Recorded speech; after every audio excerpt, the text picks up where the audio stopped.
आज का हमारा टॉपिक है construction of Boolean functions. Boolean functions are algebraic statements that describes the relationship between the binary variables and logical operations.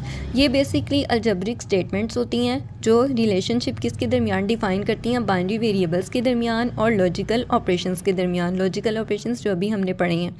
These functions are particularly important for the digital logic design and are employed in the formation of various digital circuits।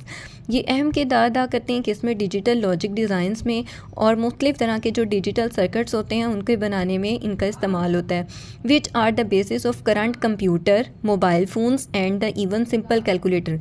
जो हम आज के दौर में computer, mobile phone और simple calculator भी use करते हैं, उनमें जितने भी डिजिटल लॉजिक डिज़ाइंस यूज़ होते हैं उनमें बूलियन फंक्शंस का इस्तेमाल होता है।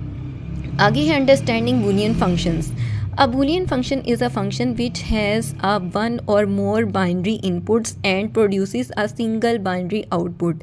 यानी इसमें हम क्या कर सकते हैं, एक या एक से ज़्यादा इनपुट वैल्यूज़ दे सकते हैं और रिज़ल्ट के तौर पर हमें एक सिंगल वैल्यू मिलेगी। The inputs and outputs can only have two values. यानी इनपुट और आउटपुट की सिर्फ दो ही वैल्यूज़ हो सकती हैं, फॉल्स या ट्रू। फॉल्स को किससे रिप्रेजेंट किया जाएगा, 0 से, और ट्रू को किससे रिप्रेजेंट किया जाएगा, 1 से। The construction of the Boolean function is done by employing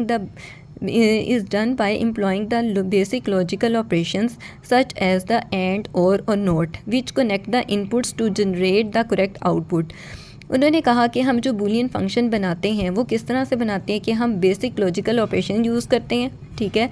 उनमें किन किस का इस्तेमाल होता है, एंड, और नोट का, और फिर जिससे वो मुख्तलिफ़ तरह के आउटपुट जनरेट होते हैं। आगे हैं हमारे पास मुख्तलिफ़ तरह की एग्जांपल्स जिसमें हम देखेंगे कि बूलियन फंक्शन किस तरह से बनता है।